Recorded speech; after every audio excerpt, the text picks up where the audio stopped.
I'd like to start out our session by thanking Cherie for being here with us. And I know not everyone is familiar with the Saalt story, how you started the company and grew the company. Sometimes entrepreneurs are intentional. They know, I have this idea, I want to take it to market. Sometimes entrepreneurs are more accidental. They stumble upon a problem and a solution, and then they end up in business. And sometimes they're necessity entrepreneurs. Things have changed in their career, and then this seems like the next option for them. What was your reason to start? How did you become an entrepreneur? Yeah. And first of all, can you guys all hear us okay? You need a microphone, maybe. Okay. Is this turned on? It's turned on, But I think we have to use this. but we still need to use this. Is that right? Okay. Okay. Hold on. So the question was, Is this still better? how did Cherie start her company? What was the, impetus to get this company launched? Okay. Can you guys hear me in this thing? Okay. Awesome. So it was both accidental and then also intentional. So as entrepreneurs, you're really trained to be able to look for holes in the marketplace and look for opportunities. But it was also accidental because it was something that I happened on. So my husband is from Venezuela, and I am half Argentine. So my mom was Argentine. So we come from Latin heritage. Oh yeah? Venezuela? Oh, Buenos Aires. Oh, qué bien. Wow. Oh, amazing. Yeah, my mom's from Rosario. It's where Messi's from, so that's our claim to fame, if you guys are fans of soccer. Anyway, so I was speaking to his aunt in Venezuela, and she was describing the situation there. And if you guys know how it is in Venezuela, it's really dire. So dictatorship plus hyperinflation is just a bad recipe for being able to get things on store shelves. So they couldn't get access to food and to personal hygiene items, let alone things like pads and tampons. And just so you know, we own, a menstrual care company, and so this will be TMI. There's a couple men in the room, there's mostly females, but I often share a very straightforward way, so you're gonna get it all out here. So I was introduced to the menstrual cup for the first time when I was looking for solutions for my family in Venezuela. And I brought props because not everyone knows what these are or have seen these before. This is our small version here. And I'm a woman in my 40s, and I just thought, how come I've never seen this before? I've never seen this. How does it fit?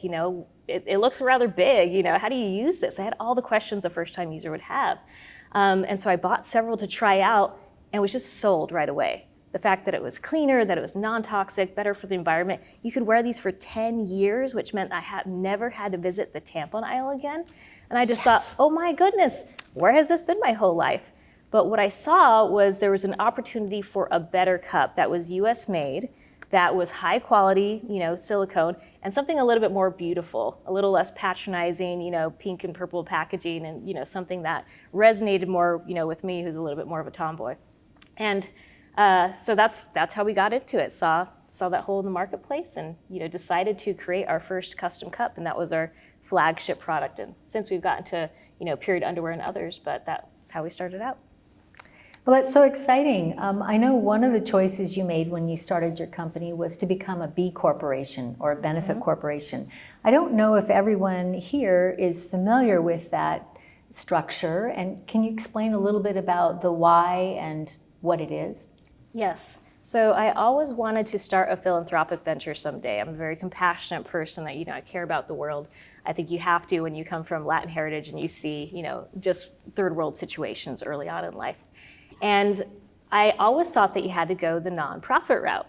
And when I discovered the B Corp structure, it was really the best of both worlds. And the problem with the nonprofit route, I have a lot of friends who own companies and who own nonprofits, is they go into it with the intention to do a lot of good, but they end up fundraising for most of their time spent there. And the beauty of B Corp is that it combines both, philanthropy and doing good in the world with for-profit ventures. And so when I was introduced to that structure, I was sold right away. One of my brand crushes is Code Epoxy, and they were B Corp. They're out of Salt Lake. I said, let's structure it this way. And B Lab is great because it's a nonprofit organization out of California that measures the social and environmental performance of a company. So you have to earn 80 points out of the B impact assessment, at least 80 out of 200 points. Salt scores about 93.3, I think is our score right now. But I knew that we wanted to have that structure right away so that we could combine the best of both worlds. So I get to do what I do best as an entrepreneur. I get to innovate, I get to market, and we have this steady stream of income because we donate 2% of our revenues directly to our impact mission that I can use, to be able to do good in the world and use those impact funds with flexibility and with less red tape often than nonprofits have. So it was a win-win. And one of your philanthropic efforts is to help address period poverty. Can you explain what that is and what you're doing? Yeah, it's crazy to think. So there are 800 million people who menstruate across the world. And of those, 500 million live in period poverty. So that's over 62%. And period poverty is when people lack access to safe and reliable period care, just in general. And so what happens is that women have to get resourceful, women and girls. So they use things like banana leaves, or they use bits of mattress pads, or anything that absorbs soil or ash to manage their periods. And paper torn from school books. And so if you can imagine, that's not very reliable. I mean, think about it. So for those who have periods in the room, let's say you started your period today, but you have no period care. Would you go to school? Would you go to work? Would you feel confident sitting in these white chairs right now, right? If you had a fear of leaking out. This is their reality. And so that's what causes girls to miss school, women to miss work. As soon as girls hit puberty, school dropout rates start to skyrocket. So for instance, one stat in Uganda, 91% of girls are enrolled in primary school. And then as soon as they hit secondary school, it drops to 22%. And you think, okay, what happened during that time? Periods are what happened. And so we saw something this big and said, oh my goodness, something this big can literally keep girls in school, keep women working, and break cycles of poverty for generations. And it was just something we had to get behind. So to date, we've donated over 40,000 of these cups in 35 countries worldwide. Sorry, I get a little emotional talking about it. That is wonderful. Yes, let's applaud. That's just fantastic. It's really what drives our team. It's what our passion is. Many entrepreneurs tell me that one of their dreams is to get their product into a national chain. Your first customer was Target, and that's not easy. Can you tell me a little bit about how you got in the door and made this sale and then delivered on the promise? Yeah, so Target was our first retail customer. And it was always our dream to get into Target. It was really our dream retailer. And we wanted to measure our packaging by that standard. So we would say, is our package beautiful enough to stand out on Target shelves? And we really were very deliberate in how we positioned our packaging to make it, Instagram worthy and make it something that was beautiful, clean, and inviting for a very taboo industry and a very taboo product. And so we went and attended, it was called ECRM, it's in Florida. And it's like speed dating for buyers and for new brands. And we had these like 20-minute or 10-minute meetings. It was 26 retailers in 48 hours. I'd never pitched before, so I was really nervous and was able to pitch this product. And the Target buyer requested a 20-minute meeting with us, which was not what we paid for, so it was a good sign. And we were so super nervous when she came in. It was this beautiful woman from Nigeria, very progressive, and had been passing around menstrual cups around the office. And she was looking at her packaging, she was giving us all sorts of tips. It was a fantastic experience. And there was one point where she's thumbing through her packaging and she looks at me and she says, I've looked at a lot of cups. I've been pitched a lot of cups. And I really think that your brand is best positioned to take this cup mainstream. And I just sat back, and I think I scared her a little bit because I was so excited because she had just confirmed exactly what my husband and I had been saying all along. And this is a big moment for an entrepreneur to have somebody, especially a Target buyer, to confirm that and say, you have created something that is going to take this product mainstream, and it's something beautiful enough that we want on Target shelves. And this was 5 months after we launched in 2018. So then the next year, we got invited to Minnesota to go meet with her, and it was amazing to be able to go to Target headquarters for the first time and see the magic that goes behind there. And then we got offered an exclusivity agreement, so we launched nationwide in our second year of business, which is not what most companies can say. So we feel very lucky. That is just wonderful. So many entrepreneurs who have this dream to get into a large store also have this nightmare of how do we handle the logistics to make sure we can fulfill the order? Or how do we manage the cash flow because that large retailer may not pay for the product until 60 days, maybe 90 days. So how did you plan? You're new. This is a young company. How did you plan? What were some preparation steps that you took? Yeah, she asked us a lot of questions around, can you actually fulfill our orders and can you fulfill them on time? And I think that it was, something that's worth asking when you're looking at Target. So it is something that we prepared for heavily, before we launched. We're self-funded, so we have just an SBA loan, and that's still how we are to this day, which is amazing because most companies are venture-backed and most of our competitors are also venture-backed. But we did a lot to be able to ensure that we were going to deliver on time. We made sacrifices in what we were doing with e-com at the time to make sure that we could fulfill the order. So having enough inventory, having a backlog of inventory, and it was a good thing that we did because they asked for extra inventory for our Saalt wash. It's a wash that accompanies our cups. And they said, hey, can you also supply that to all of our stores? We're like, wow, we're glad that we planned ahead and bought a lot of that so we could fulfill that order. And to date, we've shipped on time every single month because you have to do that with your biggest retailers. That's wonderful. You've expanded into new products, and I'd like you to share a little bit about that, new channels. What is the filter or the lens that you look through as a company to decide what your next steps will be as you expand? Yeah, that's a great question. I have so many thoughts for that one. So as we expand, we focus a lot on innovation. We really, really want to put out really high quality products that are actually changing lives for the women that we serve and the menstruators that we serve.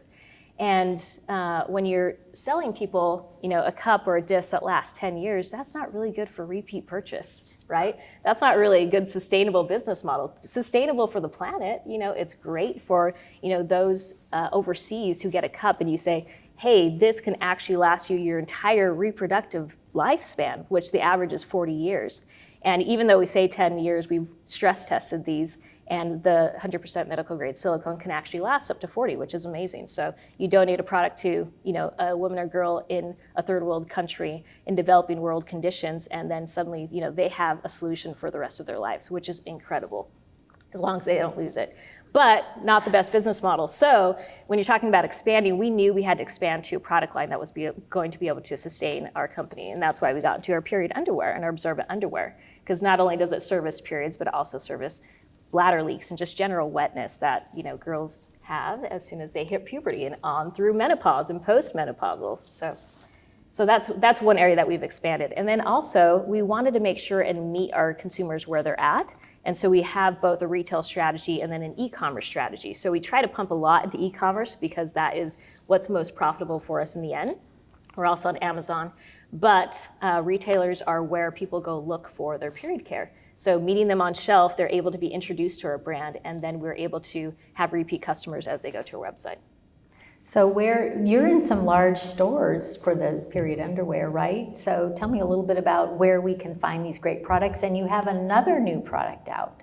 Yes, this is our disc. And so I don't know how many people know about, cups and discs, but discs are just kind of the next evolution. So a lot of good reasons. You can come talk to me after, since it's such a small group. I'll tell you all the reasons why you love discs. But, TMI, these are really great for mess-free period sex. So, that's why a lot of cup users like them.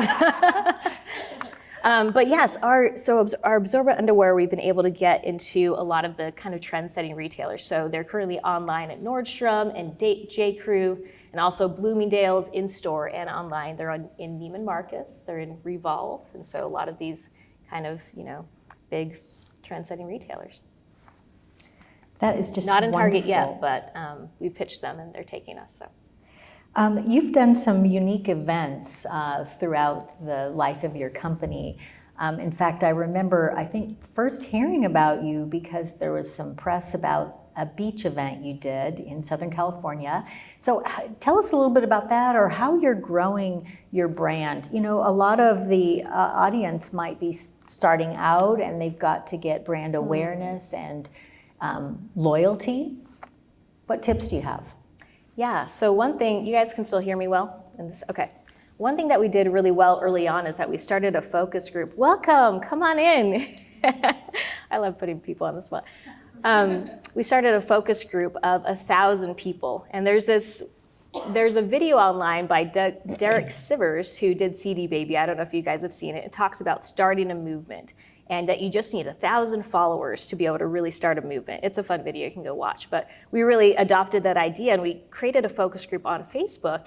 And we invited all our friends. I would literally go take people to lunch, ask them to come with their laptops and say, I'll buy you lunch if you can just invite your friends to this focus group, people who are kind of in our demographic. And then once we had those 1,000 people in that Facebook group, we would keep them very engaged and ask all sorts of questions like, do you like this brand color or this brand color? Do you like this voice or this voice? How do you like this packaging? What do you want for your cup? And so forth. And it was really integral for our brand because people love giving their opinions, and so focus groups are great. And then as soon as we had our product out, we gifted each one of them one of our beautiful packages and said, can you please film your unboxing experience and put it online? And so they did, in exchange for the free product, and it gave us a little bump so that when we launched, it wasn't just like, here we are, here's our website, we're Saalt, and it's just crickets. We actually had this movement of 1,000 people who were getting our name out. So that was one tip that I had. I'm trying to remember the rest of your question to see if I can. Just how did you keep the them event. loyal also? You asked about the Venice Beach event. Yes. That's right. The other thing is our category is just a really fun category. When you're talking about something as taboo as period care, you got to have some fun with that. So one thing we did, you develop these grassroots efforts and kind of this experiential marketing. So we traveled to Venice Beach. We painted the biggest period cup in the world on a big, cement cone there and had it tagged. And then we put 11,000 tampons in the sand. And we educated people as to how one cup could replace up to 11,000 tampons, which is how many tampons the average menstruator uses in their reproductive lifetime. And so it was an educational event, and we did a video around it. We put it, online, and didn't go quite viral, but semi-viral, and just a way to get our name out. Well, and you mentioned in an earlier session this week on another panel that you have it's sort of a lifestyle customer that you're targeting. Can you, someone who has certain concerns or certain passions, like the environment and so forth. So how do you continue to reach out to the right target market who will appreciate what you're offering and create this sort of a group feel of we're all in this together trying to solve some big problems? That's a really good question. We've actually had a tough time really identifying our target market because our products serve so many categories. So generally, from puberty up to, like I said, even postmenopausal, because you can use our underwear for bladder leaks as well, which is something that women suffer with more, especially after they've had children. I've had 6, so I have 5 daughters, and then we just had our first son. So everybody knows that, right? It's like you do Kegel every time you sneeze. So identifying our target market's been a little tough. What we've noticed is that they're usually interested in sustainability, they're interested in health, they're very conscious consumers, generally educated, more educated about their bodies and so forth. But the cups have a little bit of a earlier, younger target market. And then the underwear, it is a higher cost underwear because it has this technology that I can explain a little bit, but it has a really amazing technology that keeps it very, very super thin. We developed it over 3.5 years with NC State and consulted experts in textiles and forensics, people who deal with blood and fabrics. And because of that, it's a little bit more expensive. So you have, a little bit of a audience that has more disposable income.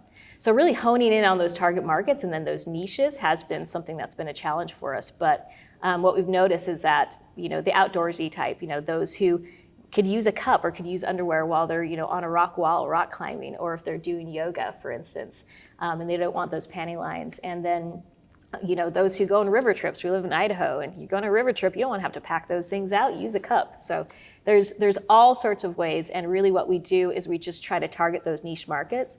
And what we found actually is that our best market is, women ages 35 to 55 who generally have daughters that, they can also share the underwear with their daughters so that they will never have one of those embarrassing moments. And then also their aging parents who could use it for bladder leaks. So you kind of have 3 different sets. That is so interesting. So your marketing has to be inclusive to Very attract inclusive, yes. these variety of demographic groups. And not all people who menstruate identify as female either, so they're non-binary. So we are very careful. I say women a lot here, but really when we're publishing, then we try to use non-gendered terms. Well, that's fantastic. So what advice would you give your younger entrepreneurial self, knowing what you know now? Some of our audience are just starting out. What are some lessons learned, and if you're comfortable sharing any mistakes, or what kind of confidence builders could you give your younger self? Yeah, I would tell myself to trust my gut more and to avoid the naysayers, because there's a lot of naysayers. My mom was one of them. Coming from Latin heritage, they don't believe in a lot of inserted products, so I don't even think she thought that the cup actually worked, and was never big on entrepreneurship. So you really have to go with those who support you and believe in your vision, and just trust your gut and go forward, because anytime you put yourself out there, you're going to get naysayers. We had people, especially as we talked with bankers, who said, you're trying to go up against, Thinx. Thinx is, a competitor that's out of New York, heavily well-funded and venture-backed, and our largest competitor outside of Thinx is in Canada, and they just had a big investment. We have some big people that we're going up against as far as our period underwear goes, but we are really convinced in our innovation, and you just have to move forward and say, no, we can do this, and have that quiet confidence. So I would say jump in and, don't sweat the naysayers. Fantastic. So one thing we try to do with Boise Entrepreneur Week is to get not only entrepreneurs together, but also with advisors and other resources in the community. Our intent is to create this entrepreneur ecosystem that really supports new ideas and innovation and risk-taking, because that's entrepreneurship. Yes. What are some of the resources that you've used or taken advantage of in the community that maybe our audience doesn't yet know about? Yeah, so I love EO, so Entrepreneurs Organization. My husband and I are both part of EO. I actually just moved up to YPO, so Young Presidents Organization. Love that organization, very similar in their structure. And then the other thing that we use is a system called EOS, and it really caters to companies between 2 and 50 million, which is where we fit. And EOS is Entrepreneurs Operating System, not rocket science. There's a book called Traction that's out there that you can read. All it does is it just takes some of the best of all the worlds and puts it together into a system that's easy to adopt for entrepreneurs, and especially for young companies. And so we use a facilitator here in the Valley. His name is Nathan Fox. And he facilitates our sessions that we have to plan our company goals and our company rocks. And it happens annually and also quarterly. It's been fantastic. The reason why is because I'm a big process person, in the sense that I like process. I do not like them to be cumbersome. I don't like the red tape. I don't like process for process's sake. But I do like them when you don't have to think about the process. So okay, how many times are we having meetings? How are they structured? How are contribution plans going to work? All of that has to happen in a company. And it takes care of that so that you can use your best thinking as an entrepreneur to really drive innovation and to use your best creative thinking in the morning and not have to think about those. So there's a lot of entrepreneurs that say, I don't want any process in my company. I just want to be really flexible. And they're actually shooting themselves in the foot, because you have to have that to be able to drive momentum and then keep your company pointing in the right direction. So I say, get a system that works, that works well. EOS is fantastic. There's a lot of systems out there. And then again, use your best thinking and your best time for yourself and for your team members to really focus on the most important things. Well, and one of the important factors in growing a company is having the right people. And you've done something unique to help make sure that women can be part of the workforce. Through the pandemic, there were a lot of women that have not been able to return to the workforce because of childcare issues. Mm-hmm. Some childcare centers shut down, or there were not enough spots to begin with. So tell me a little bit about that project, that initiative.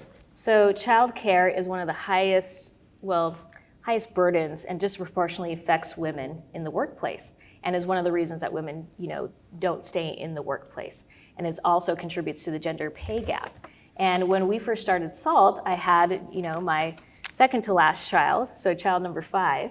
And I had, 2 children that were under school age, which means that they were with me all the time. And we had to find a solution to that because I suddenly, needed a lot more time in the office as we were growing. And so early on, we decided to offer a free in-office preschool for all of our working parents. And it's something we've held to this day. And we offer it 5 days a week with 2, full-time certified preschool teachers for all of our working parents. And we have several parents that take advantage of that. And it's been really integral for us because it's been a win-win in the marketplace because we're not only able to tap into the stellar female talent that may have not had the opportunity to go into the workplace or to stay there because of childcare burdens, but it's also really great for us because it helps with employee retention. And it's just a great benefit that I feel like as female entrepreneurs, we have to constantly be breaking barriers and to be finding ways that we can come out of this a little bit antiquated patriarchal structure and make it work for us and for the women that we lead. So that dovetails. Oh, Just like sure. clap on that. Woo! Yes, you're right. This is something that we can all appreciate. Like that clip needs to go out. Because, no, I just I'm sure women here relate to that because you put yourself on the back burner, especially with COVID. Yeah. And it's been a struggle with entrepreneurs and, figuring out what you choose. Yep. And so I just so appreciate that on just such a big level. Oh, I'm so glad to hear that. Well, and it's so wonderful too, because it's an office, then, you don't have to make that decision that too many mothers have to make. And that's, okay, well, do I decide to be a mother at home? Do I decide to have a career? And if I choose to be a career, then I'm dropping my child off at daycare for 9 hours of the day because you include the commute time and you just don't see them at all. And so we don't have that, at Saalt. And we didn't have the COVID issue either. In fact, the mothers, our working mothers and fathers said, hey, I want to go in office because then I can get my focus work done. I can still see my child. I can still, help them with potty training. I can still, read a book to them, have lunch with them during the day and still have my focus time. And they absolutely love it. My daughter just graduated from our preschool, my 5-year-old, and she was so sad to go to school. She loves the preschool teacher. So it's just a fantastic environment. Yeah. So speaking about female entrepreneurship, and someone in the audience mentioned that there are some challenges at being a female entrepreneur. What advice would you give? Because this is a growing segment. Female entrepreneurship is really taking off. And I know, for example, I didn't have a lot of role models when I was going through business school. I never even thought about entrepreneurship. So how can we help women entrepreneurs or encourage the next generation to become entrepreneurs? One of the best things that we can do is just expose more females to females in leadership roles. So studies have shown that if they just have more exposure and if they're able to attend things like this or WeCon that's going on right now and a lot of the great events in the community, then that's one way that we can have more females go into entrepreneurship or in leadership roles and management roles. Another thing I would say is that, as females, we tend to get really hard on ourselves. And I love a quote from the Broadway version of Mary Poppins, and she says, anything's possible if we'll just get out of our own way. And I think that that's really true, especially for females, and that's that, we need to be able to jump in and just have confidence. That's it. That's really what I would, tell my younger self and tell people these days is you don't have to think like, I don't have an MBA. I didn't create a master business plan when we started Saalt. I just jumped in about something that I was really passionate about, saw a need, decided to develop a product. I did have great people around me to support me. My husband's one of those. Very visionary, really helps on the financial end because my strengths fall more into marketing and messaging. I'm a writer. And that's been one of the successes of Saalt because I've done more writing in this business than I ever did when I was writing textbooks for college on fitness and wellness. So having those skill sets and then saying, hey, I can apply these in a really meaningful way, do what I do best. You just have to jump in and not be your own naysayer. That's great advice. Well, what's next for Saalt? I mean, you've come a long way. You're always innovating. Can you give us a little peek into the future? Yeah, so we have some big goals. It's called a BHAG, Big Hairy Audacious Goal, and that's that we want to be the leaders in reusable, leak-proof care. Again, I told you that we have some really big competition out of Canada and New York and more that are constantly coming into the market because this category is a really big category. And we just have that quiet confidence that we can do that. We also really want to put Boise on the map. So deliberately in all of our packaging, we say based in beautiful Boise, Idaho. Because we love that, because people will say, oh, you have a really European feel. Well, there's a reason for that, because our design agency is out of Glasgow, Scotland. We got to visit them, beautiful. So it's a really beautiful elevated feel, but they assume that we're from one of the coasts. And we like to say, oh no, we're from Boise. And we really lean into what Boise has to offer. So one of our core values is being uncommonly kind. That really came from Boise Kind. We had people and retailers, people who would meet us at expos and say, your team is just really sincere. It's like they really want to help people. We're like, yeah, go figure. And that is something that we really espouse here in Boise, and something that we want to put on the map and bring out to the world. Well, we appreciate that. I just thank you from Department of Commerce, because we are always marketing Idaho as a great place to live, work, and do business. We do have a little bit of time for questions from the audience. We would love to hear from you. And maybe, David, maybe we could take a microphone around if anyone has questions, if you don't mind helping. Or you can just shout it out. Or that. Yeah. I have not heard how you came up with the company name. Oh, yes. A lot of people ask us that question. They assume that may be an acronym that stands for something. It doesn't. We went through a lot of names, and we were trying to think of something that would invoke this kind of return to the natural. And when you think about periods, they're essential for human life. And salt is something that's in the environment, it's in our bodies, it's also essential for human life, certainly essential for cooking. But we wanted something that was easy to say, that was something that we could trademark, that was one syllable, and we added the 2 A's to be able to trademark it, and it's done the trick. Only after we developed our packaging, we realized it kind of looked like a salt shaker. We're like, oh, we didn't think about that, but yeah. So there you go, there's the name. Yeah. I don't know, do I need a mic? Nah, I can hear you. They're filming and it just helps. But, Oh, they're filming, okay. or that's we fine. can repeat the question. We'll repeat it. I'm a Latina too, so. It's interesting because my friends have used this product, and I've just been apprehensive, I just think, because for 30, 20 years, whatever, I've been using a tampon. You know what I mean? And it's like, you feel it, you're like, oh my God, I gotta go to the bathroom. You know what I mean? It's panic. So how are you getting customer adoption, brand messaging? Because to be honest with you, I don't see it, and I'm your target demographic, and I need to understand that it's safe, that if I put it up there, like, it can come out, and I think that's the hesitation, is because that string is like the lifeline. You're like, I can pull it out, I can find it. And I'm sorry, but it's true. So I'm just. We have a stem, it's kind of like a string. Yeah, so I'm just wondering, like, in terms of content and customer adoption, how do you get me to transition? If that makes sense. Totally, you just described our customer journey right there. What we found is that we have a lot of people in the demographic that have contemplated, they're familiar with menstrual cups, or they've seen it, and they haven't quite made the jump.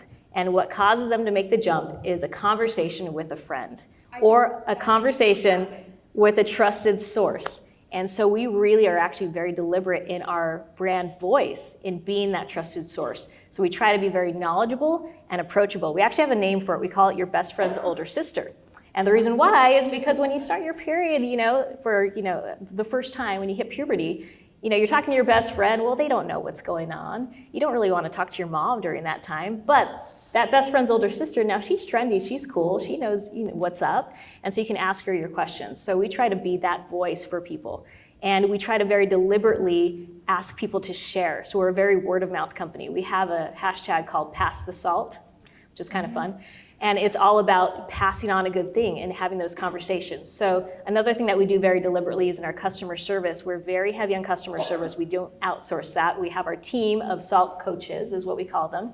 And you can access them through DMs or through email. We're gonna start doing a phone hotline so that you can just call, because they really need that conversation. There you go.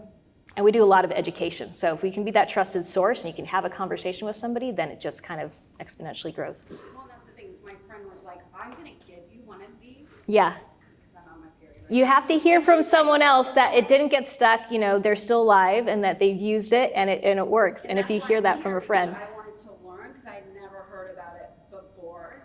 And then it just so happens you're speaking team, so I'm like, okay, like this is the new Yep. thing. Yeah. After we're done, I'll give you guys all a little tutorial. Thank you. There's a question behind. I was just gonna ask the dumb question, how does it work? Oh, good. Okay, so tutorial right now. Okay, awesome. Well, I'll try to do it with my mic in one hand. We'll see how this works. I might have to put it down. I'm going to shout, sorry. So it folds. So you fold it.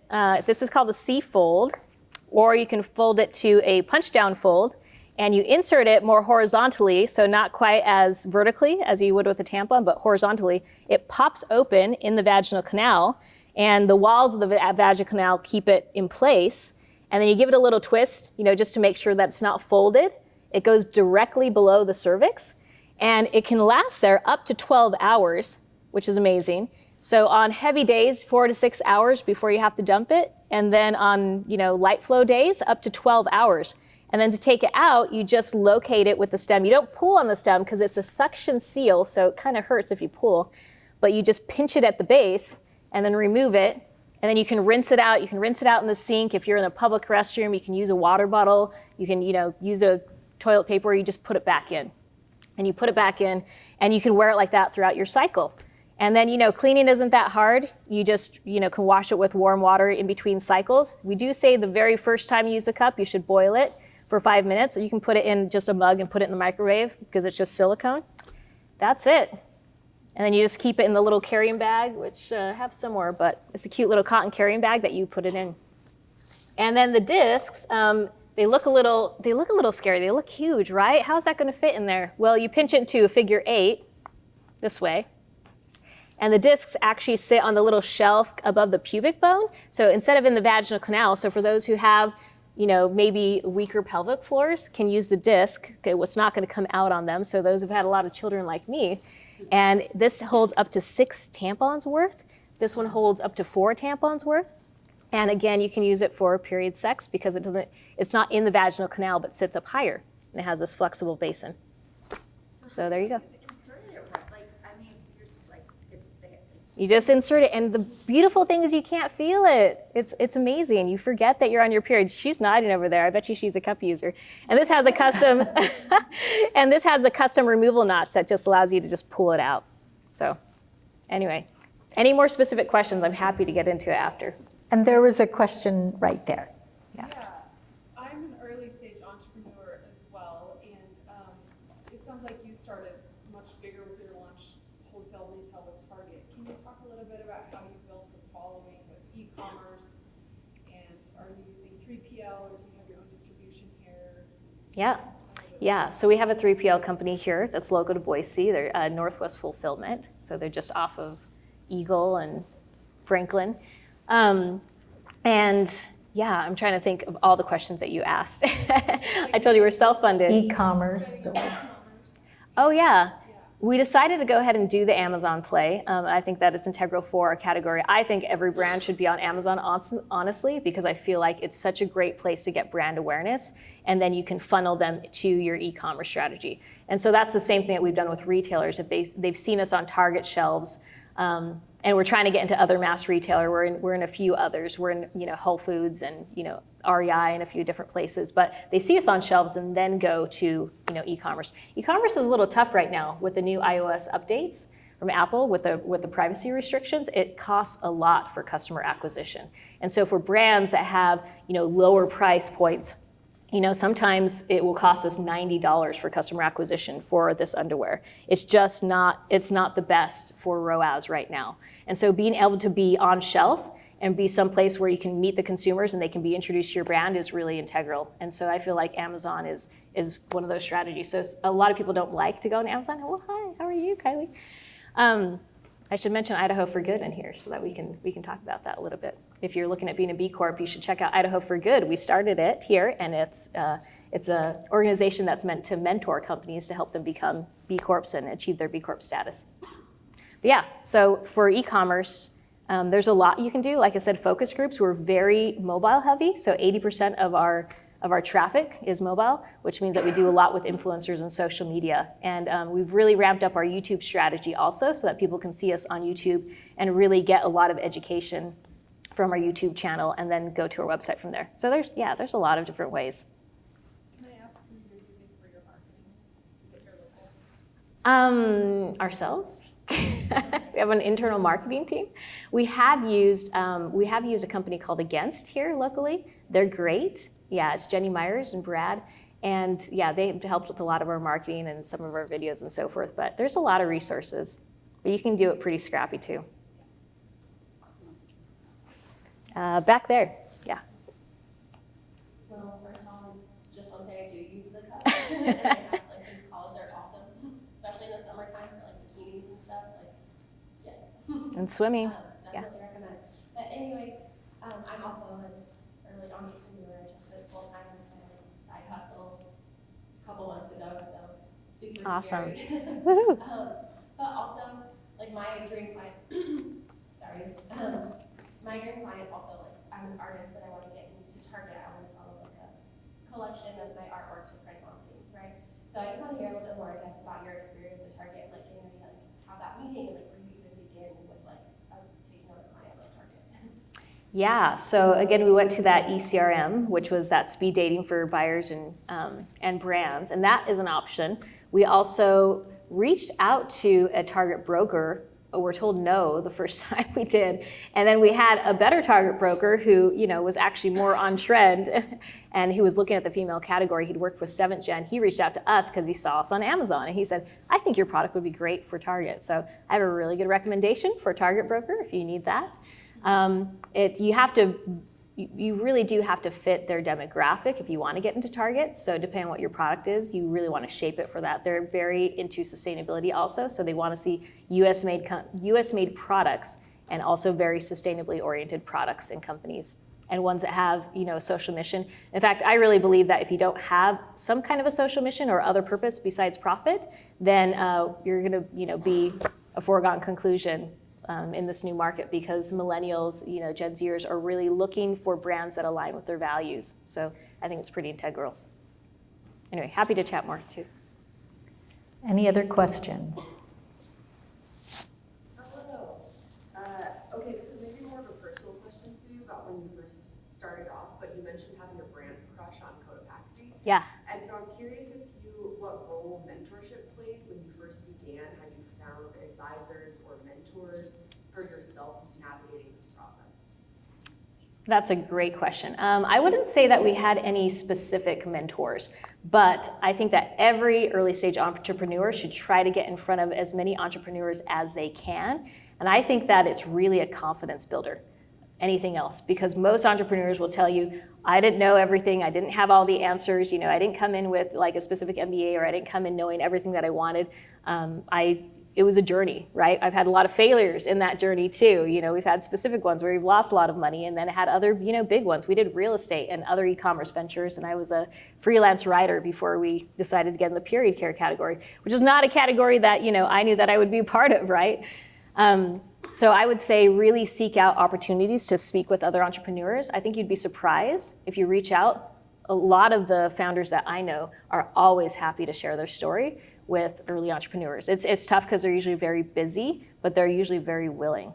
So having a lot of conversations. So no like specific mentor, but just putting yourself out there in the community, and then you're also able to make connections, like finding a broker or finding a supplier or a 3PL. Yeah. I think we're nearing the end of our time here. We want to thank you so much for coming today, and I also want to again recognize our sponsors for this track, which is Better Business Bureau and Zions Bank. I want to thank Cherie for visiting with us and being so transparent about how she grew her company and even the details about how to use the product, so thank you. If you enjoyed this session, some other sessions that you might want to plan on attending are a fireside chat with Jim Reaper's founder, Rock Pylon. That'll be in the Inspire Room on Friday at 11:30, and that's the 4th floor, and I'll be interviewing Rock, so I look forward to that. Another panel that may be of interest is the Social Benefit Panel, Why Younger Generations Prioritize Purpose. And this is exactly what Cherie was just saying about the millennials and the Gen Z looking for social impact. And that particular session is in this room, the Pioneer Room, at 10:15 Thursday, and that's today. So we hope that you'll join us for other sessions today, and we thank you for choosing this track and this session. Thank you. Thank you.